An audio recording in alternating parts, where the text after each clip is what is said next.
শুভেন্দু অধিকারীর পিএ চন্দ্রনাথ রথের খুনের পেছনে অভিষেক বন্দ্যোপাধ্যায়ের হাত আছে, এমনকি একজন সাব ইন্সপেক্টরও এই খুনের পিছনে যুক্ত আছে বলে অভিযোগ করলেন নোয়াপাড়ার নবনির্বাচিত বিধায়ক অর্জুন সিং।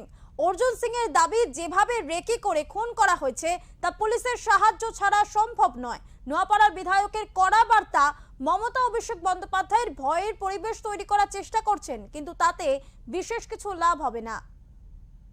দেখুন, ওখানে তোর বাড়ি ছিল, রেকি করাটা ইজি, আর এখন রেকি করাটা খুব ইজি। ধরুন, মানুষকে যেতে হবে না রেকি করতে, তোমার মোবাইল থেকে তোমার যদি নম্বর পাওয়া যায়, ও ট্র্যাকিং করে রেকি করা যেতে পারে। যদি তোমার মোবাইলে তোমার নম্বর যদি আমার কাছে থাকে, আমি তোমার ট্র্যাকিং করতে পারি। এটা একদম বৈজ্ঞানিক পদ্ধতি দিয়ে হয়েছে।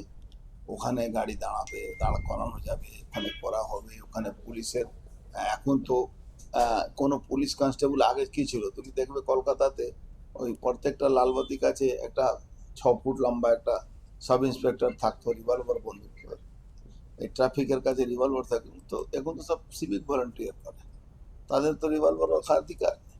এই জন্য এইসব কাজ করতে পারছে আপনাদের। ওখানে একজন সাব ইন্সপেক্টর আছে মধ্যম গ্রামে, ওর ইনভলভমেন্ট আছে কেসে, নাম বলতে পারবো না, কিন্তু আছে। এখনো তো পরিষ্কার পরিচ্ছন্ন হয়নি। 90% পুলিশের লোকরা নিরপেক্ষ কাজ করে দেয়, 10% তো আছে।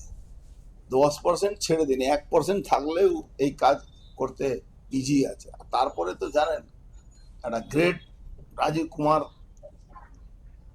তার উপরে মাথায় বসে আছে, তাকে রাজ্যসভা দেওয়া হয়েছে। সব বহুত প্ল্যানিং করে করা হয়েছে, এটা তথ্য সামনে আসবে নিশ্চিত।